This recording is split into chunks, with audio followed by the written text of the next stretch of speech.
Bismillahirrahmanirrahim. Assalamualaikum warahmatullahi wabarakatuh.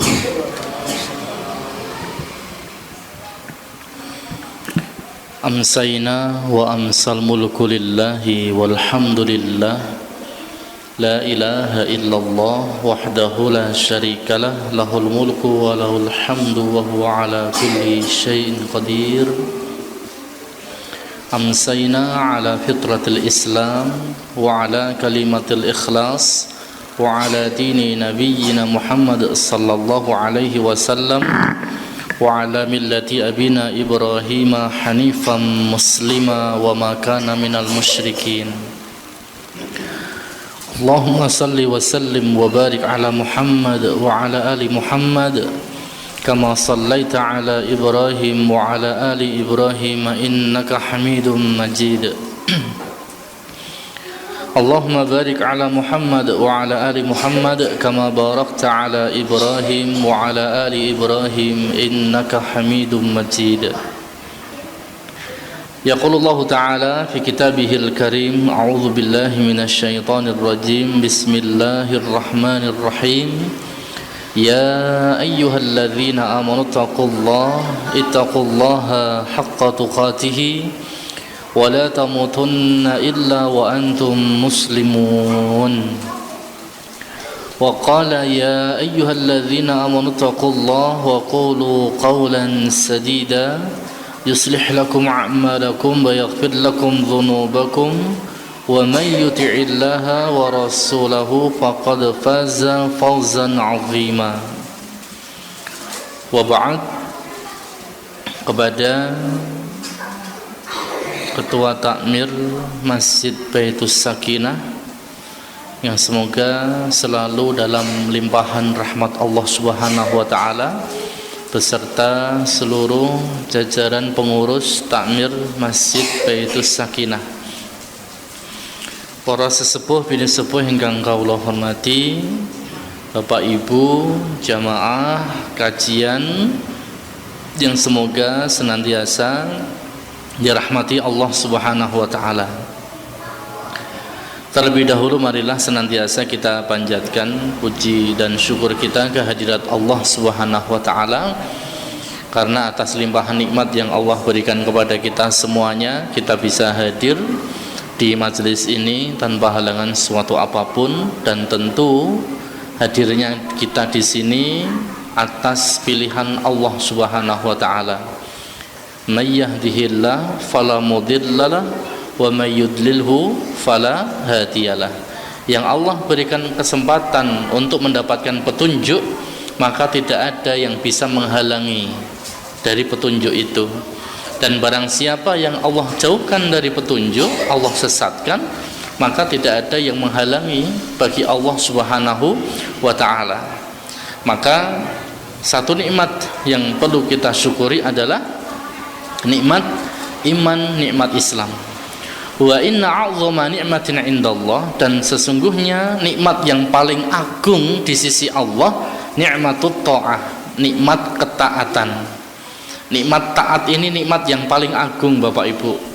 Orang bisa sholat ya 5 waktu dengan baik, orang bisa puasa Ramadan dengan baik, orang bisa puasa Senin dan Kamis dengan baik, orang bisa bersedekah dengan baik, termasuk diberikannya kesempatan untuk ngaji, untuk menuntut ilmu.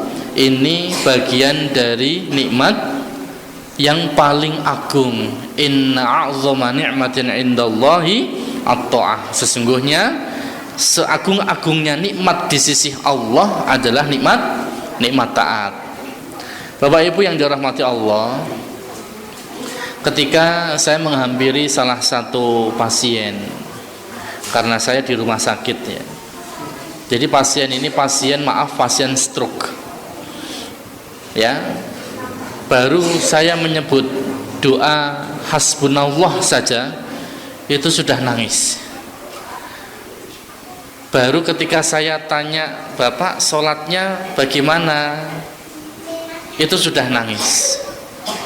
Sambil bersenggukan sambil terbata-bata, dia mencoba untuk berbicara. Dia mengatakan, selama ini aku tidak pernah sholat. Selama ini aku tidak pernah sholat. Maka dengan hadirnya ujian yang Allah berikan berupa sakit, menjadikan dirinya ini sadar akan sholat. Dan di situ kita ajari sholat. Sholatnya orang yang sakit, sholatnya orang yang sakit stroke, tata cara sholat orang yang punya penyakit DM, diabetes mellitus, ya, sakitnya orang yang tidak bisa bergerak sama sekali. Semua ada tuntunan. Nah, Bapak Ibu yang dirahmati Allah, jangan sampai kita itu baru disadarkan oleh Allah, kita itu dijadikan sadar oleh Allah setelah Allah berikan berupa peringatan sakit. Mumpung masih sehat, mari kita gunakan nikmat sehat ini dalam taat. Fa idza faraghta fansab.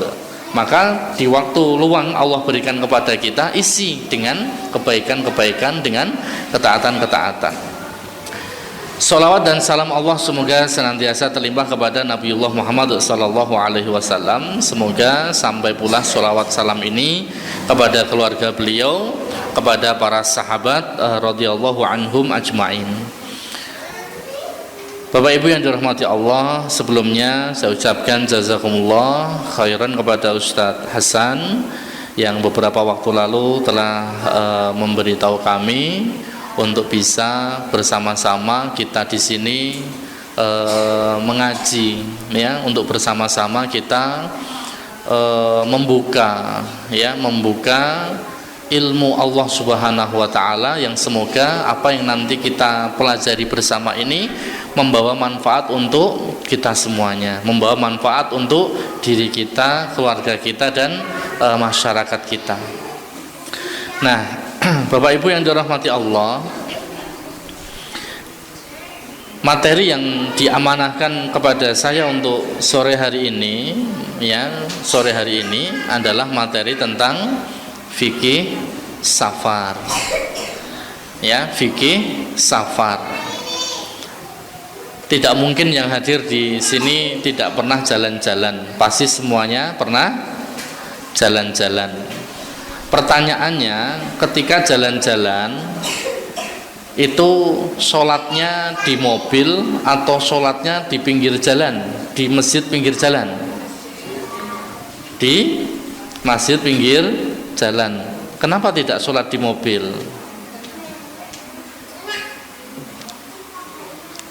Kenapa tidak sholat di mobil, Bu?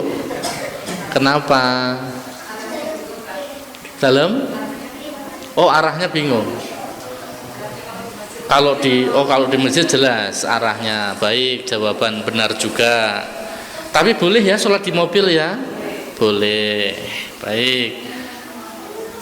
Ya, karena memang Rasulullah mengajarkan sholat di atas kendaraan. Ya, dan kendaraan kita saat hari ini bukan onta, padahal dulu onta. Berarti kan ada satu riwayat di mana sholat di atas onta ini adalah perbuatan sah, gitu. Sholat di atas kuda. Sekarang kita tidak kuda, ya, kecuali kuda apa, Pak? Kuda itu, saya nggak nyebut merek ya. Jadi kan ada kuda, ada kijang, ada macam-macam tuh. Nah, gitu maksud ya. Nah, kita sholatnya di situ, Bapak Ibu. Nah, betapa penting masalah safar ini. Berarti berbicara tentang fikih safar itu berkaitan erat sekali berbicara tentang fikih sholat. Ya, berbicara tentang fikih safar berkaitan erat sekali dengan masalah sholat. Saya kadang-kadang sedih, banyak ibu-ibu yang ketika safar dandanannya terlalu menor, gitu ya, dandanannya terlalu berlebihan. Loh, Allah tuh sudah ngasih alis, ini alis ya, ini hidup nih, Allah tuh sudah ngasih alisnya aja dikerok terus diganti spidol kok, nggih. Lah ini nanti kalau kena air wudhu gimana gitu. Sudah bedaan, sudah lipstikan, aduh masuk waktu duhur, bedaan lagi lah, sudah masuk waktu asar gitu kan. Akhirnya ada ibu-ibu, maaf saya katakan ibu-ibu dulu, akhirnya banyak ibu-ibu yang rela untuk tidak sholat karena dandanannya terlalu berlebihan ya. Bahkan saya pernah mengetes beberapa mahasiswi ketika kami membersamai mahasiswi ya, coba ini siapa yang kok nggak segera sholat, sedang datang bulan Ustadz gitu, sedang datang bulan. Ketika kami membersamai jamaah ketika piknik ataupun studi banding masjid misalkan, itu ya sampai sempet-sempetnya ada pembicaraan keras, kamar mandinya mana ya, saya mau ganti P, paham ya P ya, paham ya, saya mau ganti cam body fit, nah gitu. Kenapa harus bicara keras? Oh, supaya didengar bahwa dia sedang berhalangan. Kemarin kami memberikan mandatory training kepada karyawan PKU, laki-laki suami harus paham haidnya istri, nifasnya istri, jelas kalau nifas, haidnya istri harus paham tanggal berapa istri itu datang bulan. Ketika diajak jalan itu dia akan ketahuan ini ngapusi atau tidak. Loh, saya ngetes saudara sendiri Bapak Ibu. Ketika saya ngetes saudara itu safar, kayaknya seminggu yang lalu dia sudah alasan datang bulan. Oke lah, saya ajak 2 minggu kemudian. 2 minggu kemudian masih datang bulan. Saya bilang sama istri, sabar nanti.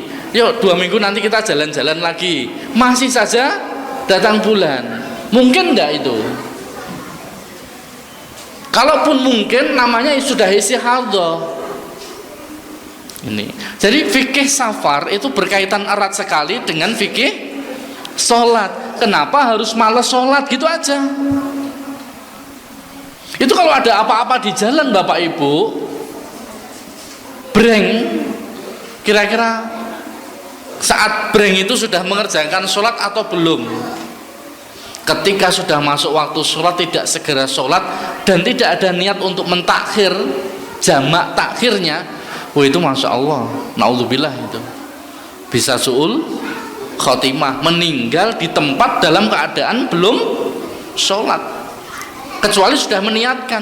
Makanya kami kalau safar sudah masuk waktu maghrib dan tidak mungkin berhenti di suatu tempat, mari kita yang ada di bis, kita yang ada di mobil, kita yang ada di kendaraan ini, kita niatkan jamak takhir. Bismillah, kita niat jamak takhir. Tidak masalah ini. Ketika ada apa-apa pun sudah niat kok. Ini Bapak Ibu. Nah, ada beberapa kitab ya yang kami ambil. Yang pertama adalah Al-Masail As-Safariyah, masalah-masalah safar. Ini penulisnya Abdullah bin Yusuf bin Ahmad bin Abdullah bin Yusuf. Nanti saya terangkan dalam kitab ini. Jadi saya kalau membahas suatu bab itu sebisa mungkin saya bersumber langsung dengan penulisnya, artinya bersanad gitu. Nah, alhamdulillah kami bersama beliau ini dalam kurun waktu 2 pekan untuk membahas tentang Masailus Safar. Ditambah lagi dengan al-masafah allati yatarakhasu fiha al-musafir yurakhisus safar. Jarak tentang seseorang boleh merukhsah safar ini, mengkosornya maupun menjamaknya. Kemudian ada lagi al-mukhtasar fi ahkamis safar. Ini kitab-kitabnya. Dan banyak sekali Bapak Ibu cabang-cabang kitabnya, termasuk fikih safar Dr. Muhammad Ja'rwani. Nah, alhamdulillah kami mendapatkan sanad ini, sanad tentang safar. Sanad itu kita bersandar ilmu. Jadi ilmu kita harus bersandar. Oh, ternyata bab safar itu tidak sepele. Bab safar itu luas, ya. Bab safar itu panjang. Bapak Ibu yang dirahmati Allah, poin pembahasan kita pada sore hari ini, ya, tentang pengertian safar, tentang batasan-batasan safar. Batasan safar itu nanti ada 3. Al-masafah, tentang jarak, baik itu jarak minimal suatu perjalanan. Dari sini sampai Magelang boleh jamak tidak? Dari sini sampai Magelang boleh jamak? Dari sini Temanggung boleh jamak? Ada yang di sini guru? Guru ada enggak? Guru? Bukan enten? Guru kan biasanya kemah. Nah, kalau pas kemah itu boleh jamak enggak? Padahal kemahnya di lapangan sini, tapi rumahnya sini. Rumahnya sini, terus kemahnya di situ. Boleh jamak enggak ini? Alhamdulillah, jenengan tidak jawab. Kalau jawab saya tanya lagi nanti. Jadi amannya tidak menjawab. Jarak minimal sebuah perjalanan dianggap atau disebut safar. Mau kemana? Mau safar. Safar kemana? Pasar Temanggung. Bener gak itu? Nah, jarak di mana seseorang dikatakan safar, ya? Apakah ke Temanggung itu dikatakan safar? Nanti sejauh apa? Saya katakan lebih ekstrim, ya. Orang dikatakan safar itu kalau perjalanannya itu 3 hari 3 malam. Ini menurut jumhur. Jadi orang dikatakan safar, musafir, itu kalau perjalanannya 3 hari 3 malam. 3 hari 3 malam. Oke? Ini. Yang ketiga, jarak minimal sebuah perjalanan dianggap safar adalah sejauh perjalanan sehari penuh. Ini dikatakan safar sehari penuh. Kita sampai Jakarta, ya, dan tidak mungkin langsung balik. Bisa saja mungkin langsung balik kalau naik pesawat. Kalau kita melihat dari fikih ini Bapak Ibu, kemudian dimasukkan dalam kehidupan sekarang ini, kayaknya tidak bisa disebut dengan safar. Sepertinya tidak bisa disebut dengan safar. Lah gimana perjalanan dari sini ke Jakarta 3 jam, kan dari sini ke Jogja dulu 2 jam kan, Jogja Jakarta 50 menit, ya kan, 3 jam, malah lebih dekat Jogja Jakarta daripada Jogja Temanggung, Temanggung Jogja, ya. Nanti bisa jadi balik, dan apalagi setiap hari kerjaannya keluar kota. Apakah itu disebut dengan safar? Ini nanti yang dibahas. Termasuk 22 ringkasan tentang safar. Kemudian safar bagian dari azab. Tadi sudah disampaikan Ustadz Hasan tadi. Safar itu jangan ngerepotke. Maaf, seneng piknik enggak Bapak Ibu? Seneng ya. Janjane nek piknik niku kesel napa mboten? Kesel napa mboten? Kesel. Ya kesel di perjalanan, ya kesel di tempat wisata. Ya, coba saja piknik ke Kali Kaya Langgeng. Capek. Ya, dari sini sampai Magelang naik motor ya capek, naik mobil macet di Payaman juga capek. Sampai di tempat wisata Kaya Langgeng juga masih jalan kaki menuju ke tempat wisata. Belum lihat-lihat yang lainnya. Ya kalau dapat kereta mini, kalau tidak dapat kereta mini akhirnya jalan kaki. Ini baru Kaya Langgeng, belum Gembira Luko. Capek. Safar itu menyiksa tadi dikatakan, ya. Kalau bahasa seorang ulama, as-safaru minal adab. Safar itu bagian dari adab, nggih. Terus bagaimana safar bisa bernilai ibadah? Ini masih saya bacakan pokok poin-poin bahasan, nggih. Bagaimana safar bisa bernilai ibadah? Persiapan sebelum safar, keringanan bagi musafir itu apa saja? Bagaimana hukum safarnya orang yang mau maksiat? Saya mau ke Jogja, mau apa? Mau safar. Lah, nyari kerjaan enggak, mau piknik enggak, mau apa? Mau maling. Ya, yang kemarin ketangkep di PKU itu orang Purwokerto. Ya, yang ketangkep di masjid daerah Maron itu malah orang Kebumen. Musafir itu. Ya kan? Nah, musafir itu. Belum lagi yang bawa kotak keliling. Tulisannya Masjid Bangkalan Madura. Udah bawa kotak Masjid Bangkalan Madura sampai Temanggung, Pak. Bayangkan itu. Nyari apa? Infak. Musafirkah itu? Nah gitu. Beberapa keringanan ketika safar. Ada 7 permasalahan seputar safar ini. 1. Berapa jarak yang sudah dikatakan seseorang boleh safar? Kapan waktu dibolehkan mengqashar safar? Apa bedanya qashar dan jamak? Lama waktu seseorang boleh mengqashar? Berapa kali, berapa hari dia masih boleh mengqashar? Apakah safar mesti harus dijamak? Tetap sholat berjamaah ketika safar. Bermakmum di belakang orang yang mukim. Saya musafir, saya sholat di Magelang, saya sholat di Jogja, imamnya imam situ. Saya harus ikut atau sholat sendiri? Ini ada hukumnya. Kemudian sholat di atas kendaraan ketika bersafar. Safar wanita tanpa mahram dibolehkan dengan ketentuan dan syarat. Ini juga menjadi pokok pembahasan. Bapak Ibu yang dirahmati Allah, maaf Ustaz, ini saya tulis ada 50 poin Ustaz. Ya, 50 poin.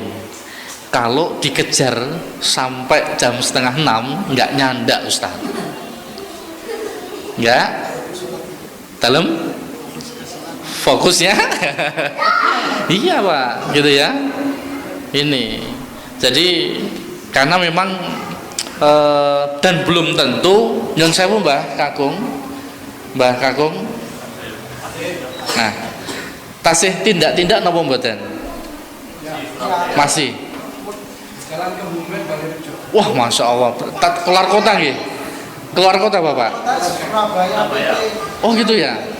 Oh, berarti masih safar ya Pak ya? Masya Allah, Alhamdulillah. Semoga selalu sehat Bapak.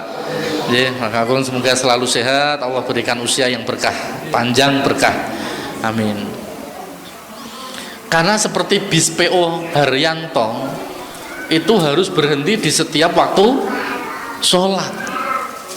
Dan ada salah satu saudara kita ya dengan kelompok tertentu itu bahkan rela untuk membayar di setiap berhenti waktu sholat. Ya, saudara kita rumahnya Ngadirjo gitu ya. Saya pokoknya walaupun pergi ke Jakarta, Isya ya saya berhenti, Maghrib saya berhenti. Saya seperti nggak percaya Pak, tapi kenyataannya demikian. Wah, kok bisa ya? Kenapa sampai tidak mau mengamalkan apa? Jamak gitu. Dan kita di dalam safar belum tentu kok semua orang bisa menerima hukum jamak dan qashar. Alasannya sama-sama benar Bapak Ibu, alasannya sama-sama benar. Ngingin apa dadak dijamak? Wong mengko asar ya isih ning kene kok. Nggih napa mboten? Kita pergi nih ke pantai Jogja. Kita studi banding ke Semarang. Kita belajar di mana? Di suatu tempat, duhur di sana. Dan nanti asar juga masih di sana. Ada orang-orang yang tidak mau menjamak dan ada orang-orang yang tidak mau mengqashar hanya karena apa? Masih berada di tempat. Ah, enggak usah jamak, wong masih di sini nanti kok. Bagaimana menyikapi seperti ini? Sedangkan yang satu sama-sama satu bis, sama-sama satu mobil mau tetap menjamak. Saya buka dalam Musnad Imam Ahmad Bapak Ibu. Wa kanu sahabah, dan mereka para sahabat, ba'duhum yajma'una as-shalah wa ba'duhum la yajma'una as-shalah. Ba'duhum yajma'una as-shalah wa ba'duhum la yajma'una as-shalah. Para sahabat itu sebagian kalau pergi itu menjamak sholat dan sebagian itu tidak menjamak sholat. Walam yakhtalifu, Dan mereka tidak pernah berselisih dalam hal ini. Saya pergi sama Ustaz Hasan nih, sama-sama pergi ke Jogja, monggo Ustaz, jangan badhe jamak atau mboten? Mboten. Ya udah, saya tak jamak ya. Oh ya. Kita pergi nih sama Bapak A. Bapak, saya mau jamak nggih. Awang mengko isih ning kene dijamak nggih, tapi saya berkeyakinan saya mau jamak kok. Oh ya, silahkan. Bapak mboten? Mboten. Kalau tidak menjamak, kemudian perjalanan pulang,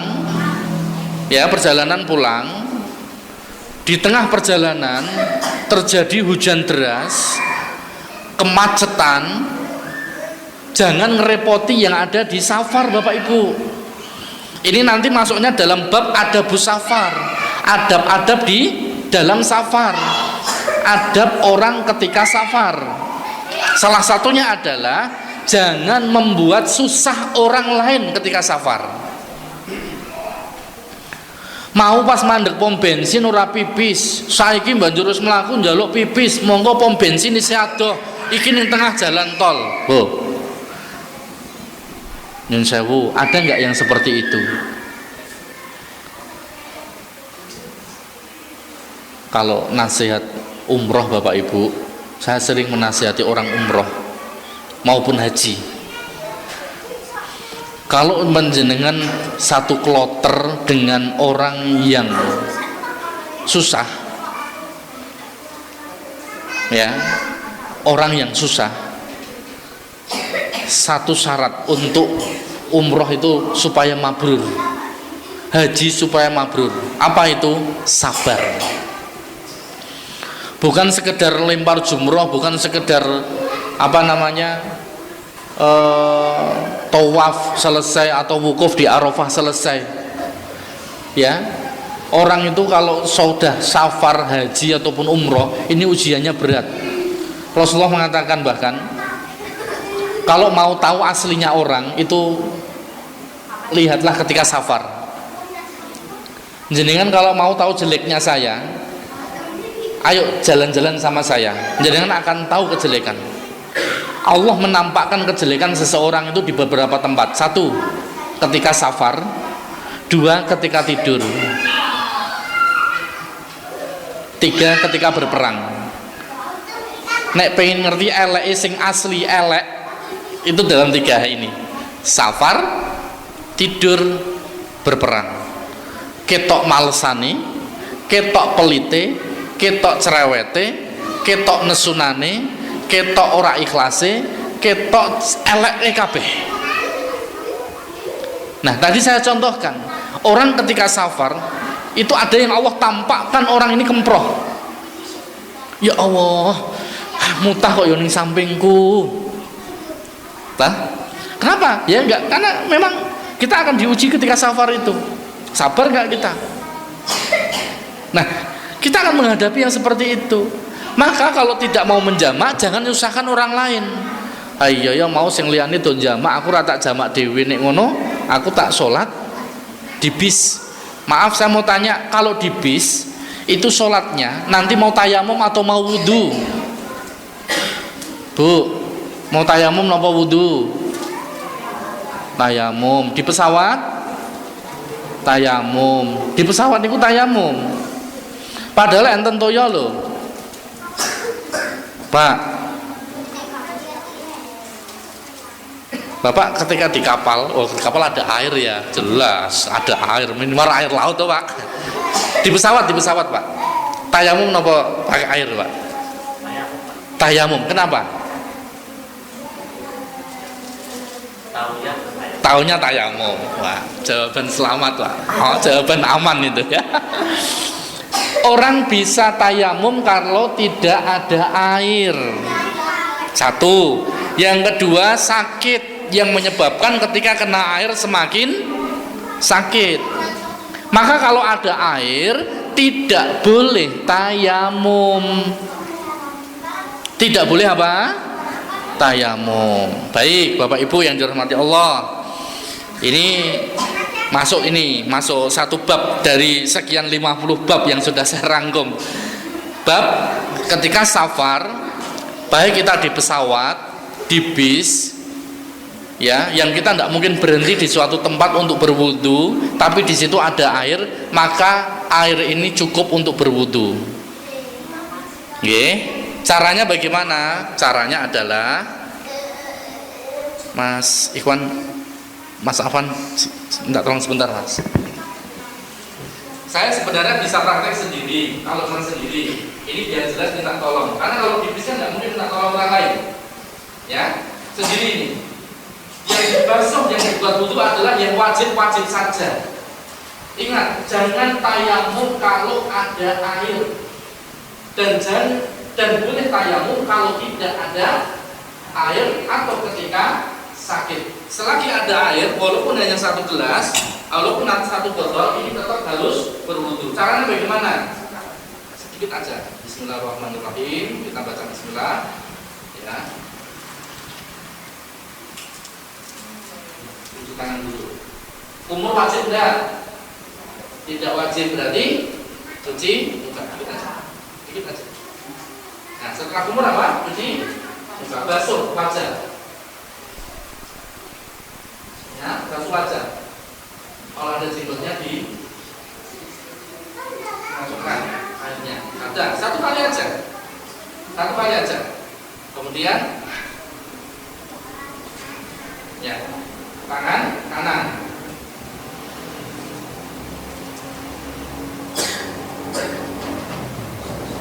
Pastikan semuanya sudah basah. Kemudian tangan kiri.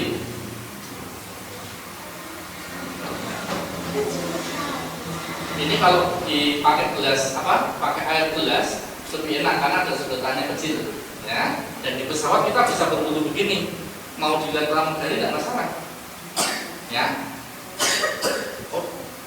Kemudian basuh rambut 1, 2, 3, ya, 1 kali. Bahkan wudu biasa saja juga cukup 1 kali. 1, 2, 3, oke.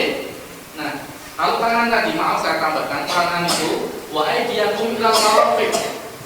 Baik berwudu di masjid maupun di mana, itu tangan ke siku, bukan siku ke tangan. Kan ada orang wudunya begini. Ya enggak, Adik. Kalau wudu gini toh. Yang benar gini ya, dari tangan ke siku. Tangan ke siku. Bukan 1, 1, 2, 2, 3, 3, tapi 1, 2, 3, 1, 2, 3. Karena ini darurat di pesawat, di bis, di kendaraan, cukup 1 kali sudah sah. Yang terakhir apa? Kaki. Baik. Wa arjulakum ilal ka'bain. Maaf ya, saya biarkan. Wa arjulakum ilal ka'bain. Kaki ke mata kaki. Jari-jarinya basahkan semuanya. Ada orang yang wudunya begini, tangannya gak berdua sama sekali, mampu ngelem ibu-ibu sambil rembukan. Mau berjopo baik, ayo wes wudu ngobrol blondonan sisa gitu kan, akhirnya gini, ini ya sempurna, tangan itu berbuat diem, banyak doanya di sini. Arjulakum ilal ka'bain, bukan al ka'bain ilal arjula, bukan dari mata kaki ke kaki, tapi kaki ke mata kaki. Kemudian yang kiri 1 kali saja, ya, sudah sah. Oke, sudah sah. Tidak usah tanya. Nah, kami ajarkan pada pasien-pasien kami yang sakit tidak bisa berwudu, bisa kena air, hanya tidak mampu untuk pergi ke kamar mandi, maka kami ajarkan cara wudu pasien, cara sholat pasien. Itu ada 1 gelas cukup 1 gelas ini. Oh, ini sisa Bapak. Bahkan ini kalau kemasan masih sisa. Oke, bisa semuanya praktek ya kalau wudu ya. Nah, Bapak Ibu yang dirahmati Allah, betapa pentingnya wudu saja. Ini kalau setiap air yang menetes dalam anggota-anggota tubuh dan kita sempurna, itu Allah mengampunkan hatta takhrujal khotoya min athfarih, sampai keluarnya dosa-dosa dari kuku-kuku, ya, dosa-dosanya keluar semuanya kalau wudunya benar ketika hendak sholat. Nah, ibu bapak yang dirahmati Allah Subhanahu wa ta'ala,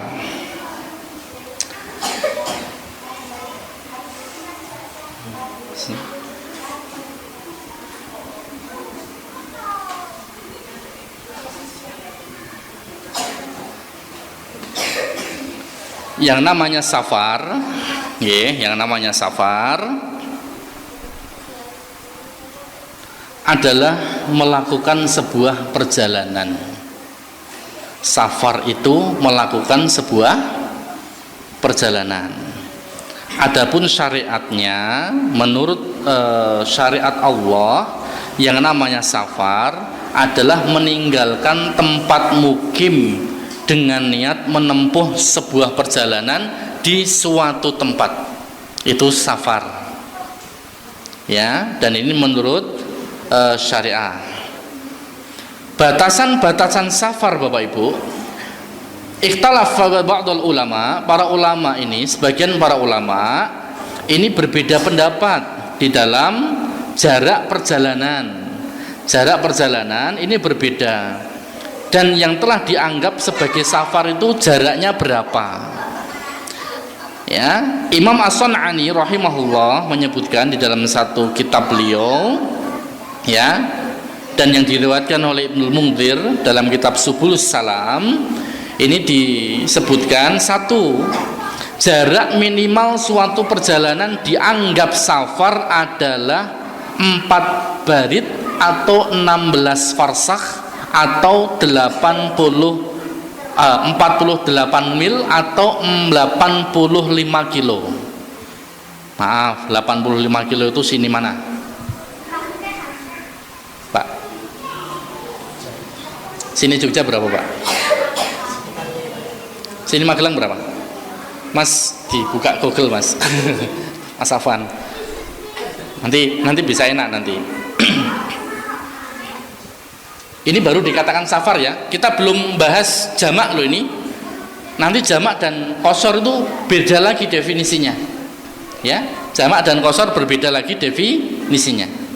Baru dikatakan safar dulu.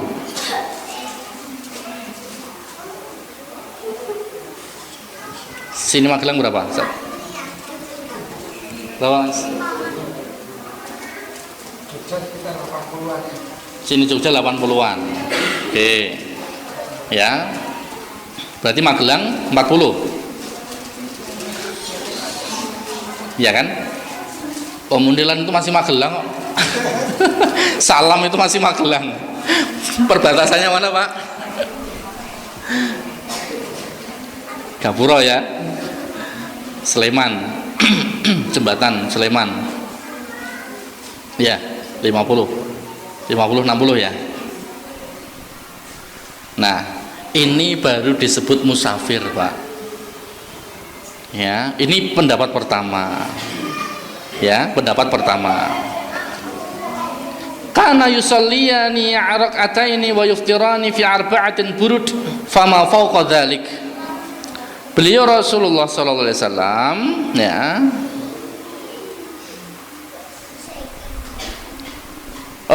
Beliau berdua, karena yusallian, beliau berdua ini, yakni Ibnu Umar wa Ibnu Abbas, Ibnu Umar dan Ibnu Abbas, sholat 2 rakaat qashar dan tidak berpuasa dalam perjalanan 4 barid atau lebih dari itu. 4 barid itu 16 farsakh, ya. 16 farsakh itu 48 mil atau ukurannya 85 kilo. Dalam satu bab ini saja Bapak Ibu itu dikaji. Ayo, mbiyen kuwi perjalanan padang pasir, perjalanan dengan unta, dengan kuda. Tapi dibantah oleh ulama yang lainnya. Dalil ini akan senantiasa relevan setiap zaman, saleh fi kulli zaman wa makan. Selalu relevan sesuai dengan zamannya. Mesti mau pakai onta, mau pakai Alphard, mau pakai apapun, kita ini tidak bicara kendaraannya, tapi berbicara tentang jarak. Jarak tidak akan berubah. Jarak tidak akan berubah. Yang berubah apanya Bapak Ibu? Yang berubah apanya? Waktu. Bisa waktu. Perasaan. Perasaan itu Loh, iya, ada dalilnya kok. Allahumma hawwin alaina fi safarina hadza wa tu'anna bu'dahu. Ya Allah, berikanlah pertolongan di saat kami ini safar dan dekatkanlah yang jauh. Sama-sama jaraknya sini Jogja 85. Musafir ini karena dia berdoa, loh kok cepet ya? Yang musafir ini loh kok adoh banget ya? Ternyata di dalam kajian mendalam tentang tauhid, keyakinan akan Allah Subhanahu wa taala melipat jalan, memperjalankan gunung. Wa tasirul jibalu sayra, ya kan? Allah perjalankan gunung itu. Allah melipat jalan. Jalan itu dilipat. Mungkin nggak terlihat lipatannya Bapak Ibu. Perasaan kita lah yang kemudian diberikan kedekatan itu. Kok cepet ya? Para ulama berbeda pendapat. Fihi muskilah katsirah, ada diberikan masalah yang begitu banyak, macet, hujan deras, berhenti, apalah masalahnya. Karena tadi yang namanya safar itu kesusahan betul. Tapi ada yang Allah berikan jalan kemudahan. Orang ono cegatan, yo ono cegatan yang ora dicegat, gitu kan? Aman kan? Aman. Ya, delalah pas lewat jalan itu selalu hijau terus gitu kan. Saya itu kalau muhasabah diri ketika jalan, kok jalannya kok lampunya hijau terus, saya itu banyak istighfar malahan. Ya Allah, ini kok dikasih mudah, terus apa jangan-jangan nanti ada kesulitan ya? Sebagaimana Imam Syafi'i itu kan kalau dikasih jalan naik itu kan seneng, apa malah sedih gitu ya? Karena habis naik mesti, habis naik itu turun itu seneng. Tapi kalau habis turun itu sedih lagi, jangan-jangan nanti naik gitu. Jadi kalau saya ada perjalanan kok lampunya hijau terus ini banyak istighfar, astagfirullah, jangan-jangan apa gegek nih kono cegatan lah nanti pas giliranku gitu kan, walaupun surat itu lengkap.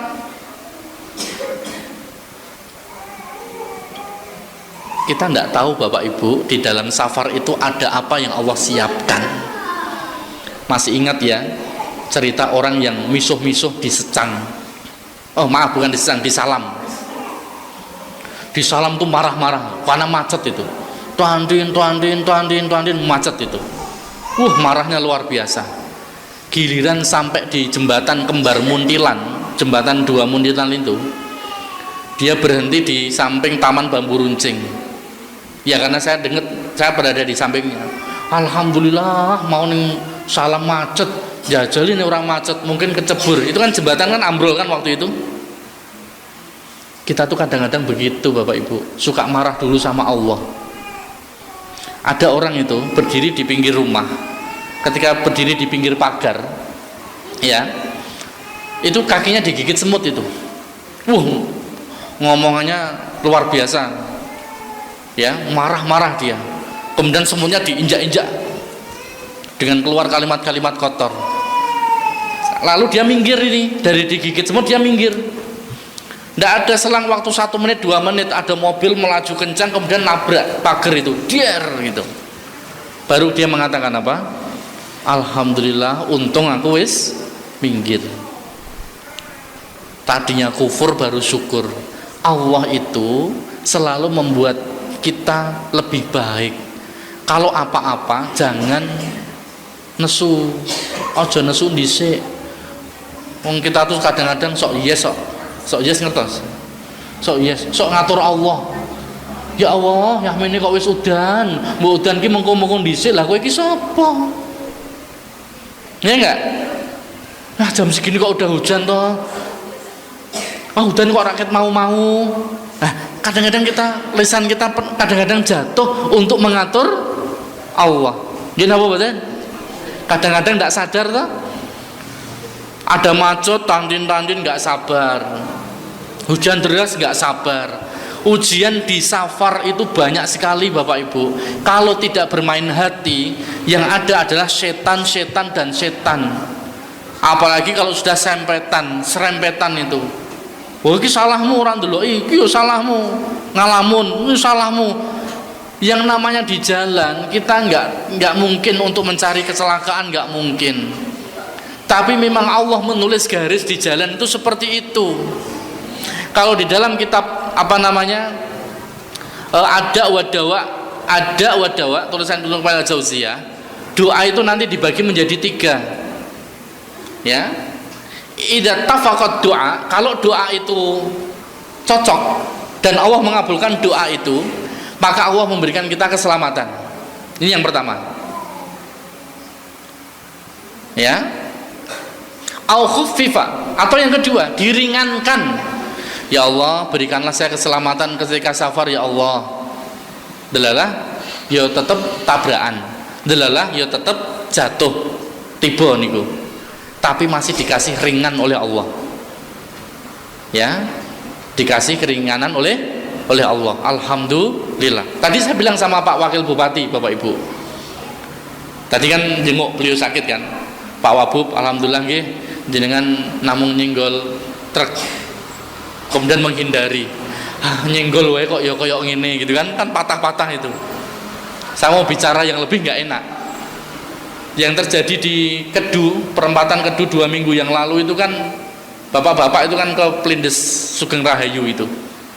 Nah ini yang saya maksud, kenapa jangan konten sok khilaf saya ke Plindes.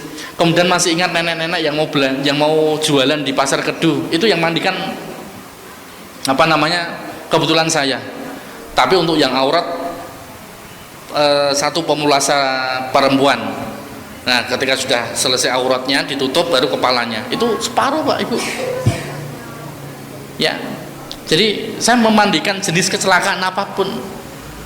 Artinya begini, yang kedua itu diringankan, kalaupun tetap kecelakaan tapi masih ringan. Atau yang ketiga, doa itu bukan tidak dikabulkan, doa itu tetap dikabulkan tapi Allah berikan di akhirat. Dulalah wis ndonga yuk tetap tabrakan terus mati. Husnul khatimah, tidak ada yang tidak baik. Allah selalu ngasih yang baik. Maka tetap harus berdoa. Nggih, ibu-ibu sampun hafal doa safar napa dereng? Bismillah ya Allahumma ini tawakaltu ala Allah niku mawon to. Ada doanya panjang loh. Nggih, Bapak. Allahu akbar, Allahu akbar, Allahu akbar. Subhanalladzi sakhkhara lana hadza wa ma kunna lahu muqrinin wa inna ila rabbina lamunqalibun. Allahumma inni as'aluka fi safarina hadza albirra wat taqwa wa minal amali ma tarda. Allahumma hawwin alaina fi safarina hadza wa twi 'anna bu'dahu. Allahumma anta sahibu fi safari wal khalifatu fi ahli. Engkau adalah teman di saat safar ya Allah. Engkau adalah penjaga keluarga yang saya tinggal ya Allah. Allahumma inna na'udzubika min wa'tha'is safar wa su'il munqalab. Kita minta perlindungan kepada Allah dari keburukan ketika safar. Tambah lagi bismillahirrahmanirrahim la yadurru ma'asmihi syai'un fil ardi wala fis sama' wa huwas samiul alim. Tambah lagi a'udzu bikalimatillahi tammati min syarri ma khalaq. Sekalipun itu tidak spesifik yang terakhir ini doa safar, tapi Rasulullah tetap mengajarkan doa itu supaya diberikan keselamatan, supaya dijauhkan dari kejahatan. Ibu-ibu mau ke pasar Temanggung walaupun tidak safar tapi melakukan sebuah perjalanan meninggalkan tempat, kan tidak tahu di Temanggung ada yang gendam atau tidak nanti. Ada yang gendam gini. Nah sudah berdoa aman. Kalau sudah berdoa aman Bapak Ibu. Saya pernah safar di Jogja, kemudian istirahat di Denggung Pak. Lapangan Denggung niku. Saya duduk anteng begini kok. Ada orang laki-laki mendekati saya itu. Tapi saya curiga laki-laki ini kayak nggak niat baik. Artinya saya suudzon. Kemudian saya baca ayat kursi Al-Fatihah, ayat kursi, kemudian bismillahirrahmanirrahim, a'udzu bikalimatillahi, sama doa ruqyah sedikit. Tiba-tiba orang yang samping saya tadi langsung tekuk lutut itu. Wah, Mas, ngapunten Mas, ngapunten. Loh, kenapa Mas kok ngapunten? Sakit aku Mas. Lah kok sakit kenapa Pak? Jenengan niku ilmune napa? Lah saya enggak ada ilmu apa-apa. Saya hanya membaca doa ruqyah saja. Jadi ketika safar itu kita suruh banyak berzikir tuh manfaatnya di situ. Wah, nggak mungkin Mas itu ada ilmu lain itu. Oh enggak, demi Allah masa enggak punya ilmu apa-apa, saya orang biasa kok. Saya hanya baca Al-Fatihah, ayat kursi sama itu. Nopo nggih? Nggih. Lah kenapa toh Mas? Saya kesakitan Mas. Saya lihat di dompet Mas itu ada uang 500.000. Tak buka dompet saya, malah saya nggak hafal Pak. Oh iya, 500.000. Setiap saya mau mengambil nggak bisa. Setiap mau ngambil nggak bisa. Yang lain itu bisa. Dan tahu nggak isi tasnya orang itu? Ya uang, ya HP, ya macam-macam niku. Ada kartu juga milik orang lain, banyak itu. Maaf, jangan bisa percaya tidak percaya. Tapi kami menghadapi yang seperti itu. Kemudian saya nasihatkan, Bapak, banyak cara orang untuk mencari uang. Kami udah caranya seperti ini tidak berkah. Hidup jenengan akan selalu susah. Persis saya ketemu dengan waktu di Bandara Balikpapan. Waktu itu lagi viral-viralnya Kanjeng siapa itu Pak? Yang Jawa Timur, yang uangnya bisa keluar dari kantong banyak itu loh. Kebetulan dia pengikutnya itu sama mau mencoba mengambil dari tas juga. Bapak Ibu, ini safar, ini termasuk adab safar ini. Ya, jadi nanti adab-adab safar itu kita tepati, ada doanya. Jangan buat orang lain susah, yang santun. Termasuk Rasulullah mengajarkan adab safar apa? Melihat jalan ketika ada sesuatu yang buruk diambil. Dan tidak boleh menendang-nendang ketika safar. Baik itu jalan kaki maupun naik motor. Maaf loh Bapak Ibu, ketika naik motor, kemudian kan biasa ya kita di jalan tuh sok kadang-kadang lihat ulat ya, ulat atau mungkin kadal atau mungkin apa, wah yuk tabrak, lindes we, jangan. Ya, bukan sekedar maaf ya, ajaran tasawuf bukan itu maksud saya. Tapi betapapun itu tuh makhluk. Bahkan ular saja walaupun itu jahat, itu dihindari. Jangan mencoba untuk menginjak. Adab safar itu banyak sekali. Pasien kami yang harus butuh ruqyah saat mereka bersafar maupun berwisata itu banyak. Mesti saya tebak, bukan ahli menebak ya. Jadi kan di jalan ngapain kok sampai seperti ini? Minimal pertanyaan saya yang wajib mesti adalah jangan buang air panas di WC ya. Orang kalau sudah buang air panas di WC itu mesti bermasalah. Jangan sekali-kali pernah buang air panas di WC. Kalau pas nggak kebetulan itu nggak baik nanti. Nah, ketika safar pun demikian. Apalagi tadi kita naik mobil ataupun naik motor, tahu genangan air di situ ada orang jalan. Adab safarnya Pak digunakan pelan supaya tidak muncrat. Sama-sama naik motor, yang lain banter ya karena dia belum tahu ilmunya. Kita yang sudah tahu ilmunya ketika lewat jalan yang penuh genangan air pelan supaya tidak nyiprat. Lah aku orang nyiprat, aku yang diciprati kok ya ndak apa-apa. Loh, tak ciprati sisan wae gitu kan. Ngegreng tak greng sekalian, ngegas tak gas. Ya apa bedane sing ngaji karo orang ngaji? Nggih napa mboten? Bedane yang berilmu dengan yang tidak berilmu kan enggak ada bedanya akhirnya. Inilah gunanya kita belajar fikih safar. Mungkin ini Bapak Ibu untuk apa namanya ya? Untuk membuka masalah-masalah di dalam safar karena banyak sekali. Mohon maaf kalau tadi materinya tidak urut mana yang kena, akhirnya saya sebut sekalian. Baik itu adab-adabnya, termasuk seseorang bisa disebut safar seperti apa begitu. Ini dulu untuk mengawali kajian pada sore hari ini. Semoga membawa manfaat bagi kita semuanya, membawa keberkahan ilmu. Yang tadi mendengarkan dengan seksama, semoga Allah berkahi ilmunya. Barangkali ada yang kadang terdengar, kadang tidak, kadang melamun ya, atau ngobrol lah, itu berdoa saja sama Allah semoga ilmunya tetap nyantol gitu ya. Saya senantiasa berdoa semoga ilmu yang kita kaji betul-betul mendapat manfaat yang sebesar-besarnya di sisi Allah Subhanahu wa taala.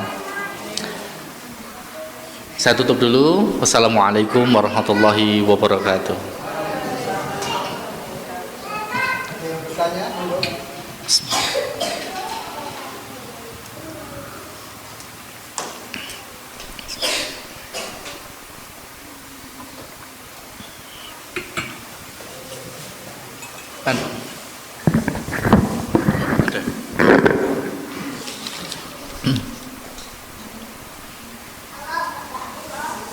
Bagaimana cara mengerjakan ini ya, jamak dan qashar maghrib dan isya di waktu habis isya?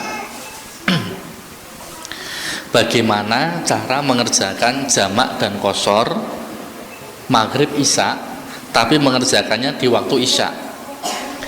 Satu, kita sholat dengan imam mukim atau tidak? Itu dulu. Kalau kita sholat dengan imam mukim, kita ikuti aja sholat isya-nya dulu, baru maghribnya terakhir. Nek ngikuti isya-nya berarti nanti 4, nggak jadi qashar. Ya, tetap 4 karena ngikuti imam mukim. Yeah. Tapi kalau kita nggak ngikuti imam mukim, kita mau mendirikan sendiri nih, nanti biar ini sholatnya selesai dulu, karena kita musafir, kita sholat sendiri. Oh ya, bagaimana caranya? Kerjakan sholat isya terlebih dahulu 2 rakaat, karena kan tadi kalimatnya jamak dan qashar. Sholat isya-nya 2 rakaat. Kerjakan sholat maghribnya lebih dahulu 3 rakaat, urut ya, maghrib, baru kemudian isya 2 rakaat. Bagaimana kalau tidak urut? Sebagian ulama membolehkan, karena itu mengerjakan di waktu isya, boleh isya dulu baru maghrib. Ya, tapi jumhur, berarti kalau jumhur itu pendapat mayoritas, itu adalah urut, maghrib dulu baru kemudian isya. Maghribnya 3, isya-nya 2. Ngaten. Ini cara yang kedua. Cara yang ketiga, ketika kita mau menjamak isya ini, ada imam mukim, Pak.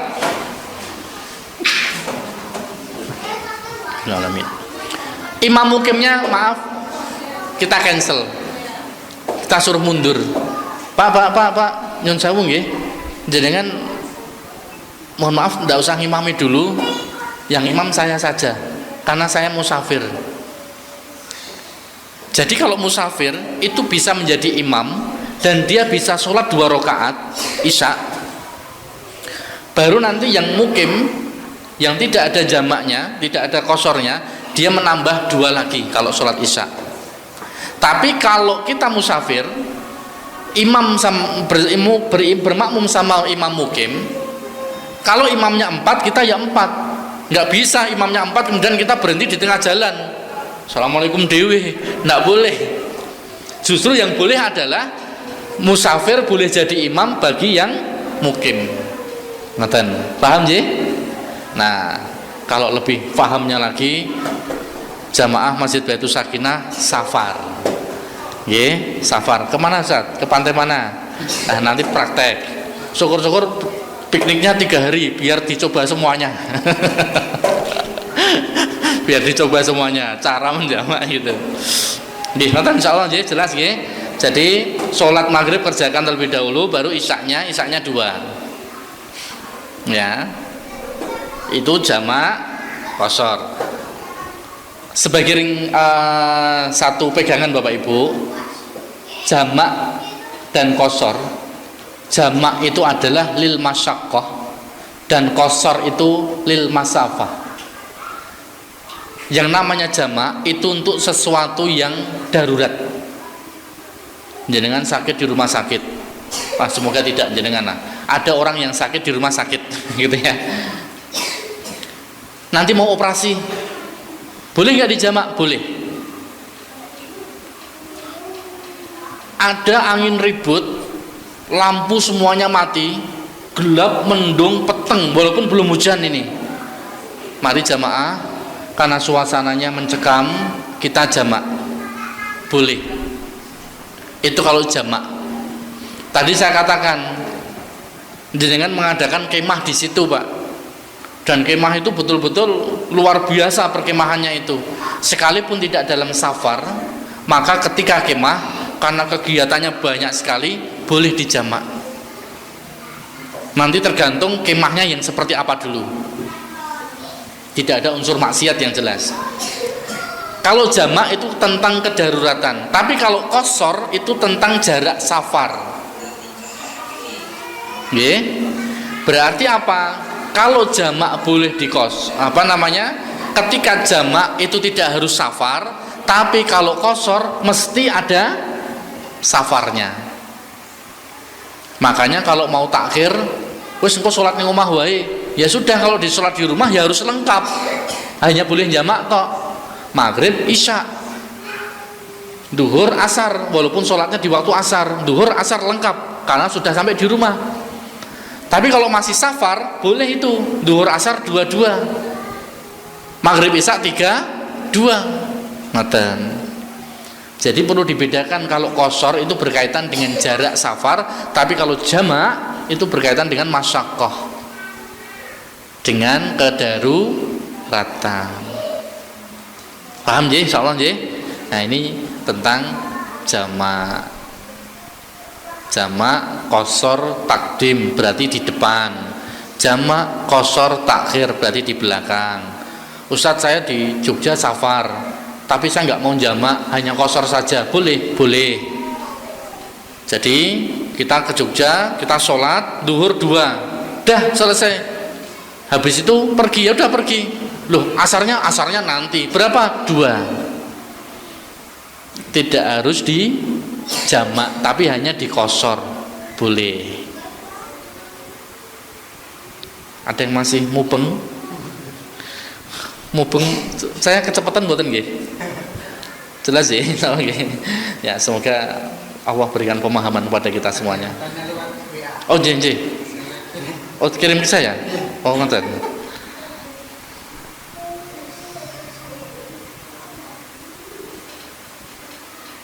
Pakai suara.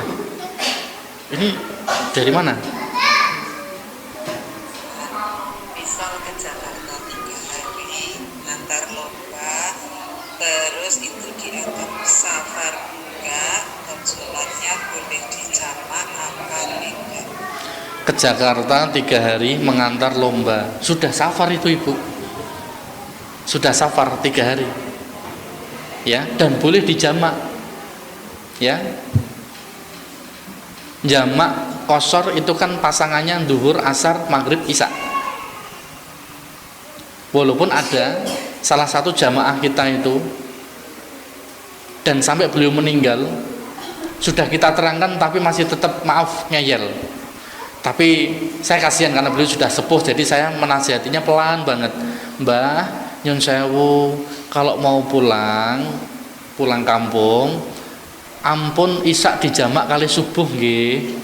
Jadi dia kalau mau jamak itu isya sama subuh, biar sebelum subuh itu dia bisa dapat bis. Betul itu Pak, dan itu sampai beliau meninggal. Nggih mboten kok Ustaz, pokoknya nek kula niku isya nggih kali subuh kula jamak, wong ansal kok. Ya nggih pun. Ya sudah, gimana lagi? Nah, ini Jakarta boleh 3 hari 3 malam, boleh, walaupun olahraga. Berarti kan tidak maksiat tuh, karena kebutuhannya olahraga. Jadi boleh dijamak, mau dijamak terus boleh, dikosor terus juga boleh. Hanya jamak saja boleh, hanya kosor saja juga boleh. Subuh sendiri, duhur dan asar, maghrib dan isya, walaupun masih di sana tidak apa-apa. Dan apakah hanya 3 hari? Ini berbeda-beda pendapat. Ada yang mengatakan 7 hari masih boleh tetap jamak qasar. Bahkan di dalam fikih sunnah Sayyid Sabiq, Rasulullah pernah menjamak, tidak qasar, menjamak 1 bulan penuh. Tidak ada apa-apa Pak. Berarti hanya Rasulullah yang tahu dan Allah SWT yang maha tahu. Sehingga para sahabat Rasul nggak ada yang sampai berani bertanya, kenging napa Rasul sebulan ini kok dijamak terus toh? Nggak ada yang tahu. Berarti Allah dan Rasulnya yang tahu. Nah, kita bisa nggak praktek yang seperti itu? Belum bisa. Nggak tahu kok. Kecuali memang ada suasana yang tadi Pak mencekam. Wah, meh koyo ono prahara iki. Maka imam masjid langsung ambil sikap. Bapak Ibu, mari, karena ini suasana kok sudah mendung sekali dan sepertinya hujan deras, sudah ada tanda-tanda, maka sebagian ulama boleh dah kita jamak mator. Tapi ada ulama yang belum membolehkan, nek urung medun udane ojo dijamak dhisik. Yang ketiga, pendapat ulama semuanya berdasar hadis Nabi nggih, dengan syarah para sahabat. Yang namanya jamak mator itu, jamak ketika hujan itu kalau sudah membasahi pakaian. Wah, itu kajiannya nanti runtut itu dari berbagai macam sunan itu. Ini sudah basah ini. Orang udune basahnya terus kebes. Ya angel toh Bapak Ibu, terus kebes salatnya piye? Maka kita sering mengambil pendapat ketika sudah jumhur, ketika sudah hujan turun, kalau andai kita mau berdiri di depan mesti basah kuyup, maka perjalanan kita dari rumah ke masjid itu sudah kena basah, maka sudah boleh jamak mator. Bagi yang belum paham akan terheran-heran, wong kok salat males, salat ya wis pokoknya sesuai waktunya wae, ora ono jamak mator. Bagi yang belum tahu akan begitu. Kalau yang sudah tahu ya sudah. Cuman kuncinya tadi Ustaz, Islam itu mudah, Islam itu gampang, ning ojo gampangke. Gampang ini bahasa Indonesia ini nopo? Memudah-mudahkan, nggak bisa. Angel. Menggampangkan lah, atau Islam itu mudah, ning ojo gampangke, ya ngoten mawon. Ya meremehkan, meremehkan beda.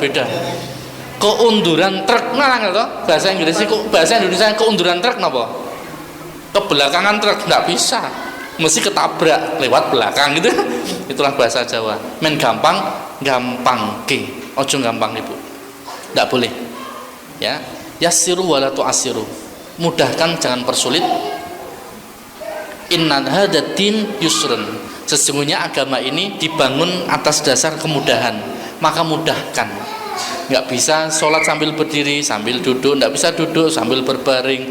Berbaring enggak bisa gerak dengan isyarat. Tidak bisa mengisyarat, sudah innalillah disolati. Saking pentingnya sholat. Maka safar tadi di awal saya katakan berkaitan erat sekali dengan sholat. Maka tetap jaga sholat walaupun di saat safar. Qul, katakanlah, siru fil ardi, berjalanlah di muka bumi ini. Fanzuru kaifa kana akibatul mukadzibin. Lihatlah bagaimana banyak orang-orang yang mendustakan. Akibat orang yang mendustakan. Kita kalau safar nanti banyak pelajaran.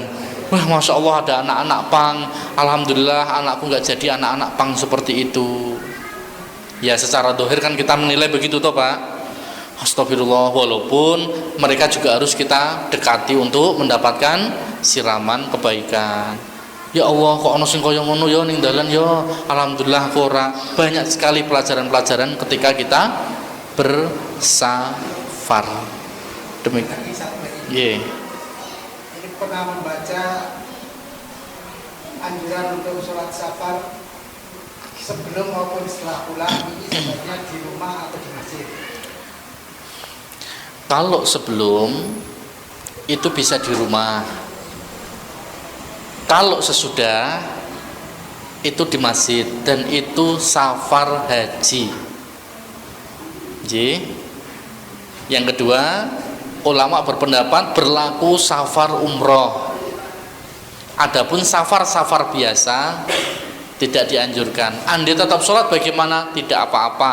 Toh nanti nilainya sholat mutlak, sholat ya sunnah. Ya udah, sunnah apa? Sunnah safar. Ya udah silakan. Selagi tidak menabrak waktu yang salah. Dan di sana tidak ada sebuah kewajiban yang ketika meninggalkan itu berdosa, tidak ada. Jadi sebelum bisa di rumah. Sesudahnya kalau memang terpaksa harus di rumah ya udah enggak apa-apa. Tidak menyebabkan dosa kok.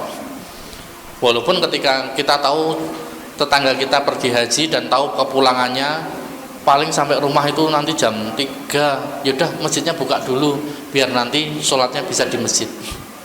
Ngaten. Nggih, insyaallah nggih. Paham, mengatakan Bapak Ibu, mohon maaf atas segala salah dan khilaf. Subhanakallahumma rabbana wa bihamdika asyhadu an la ilaha illa anta astaghfiruka wa atubu ilaik. Wassalamualaikum warahmatullahi wabarakatuh. Waktu dan tempat kami kembalikan kepada Ustaz Hasan. Arfa TV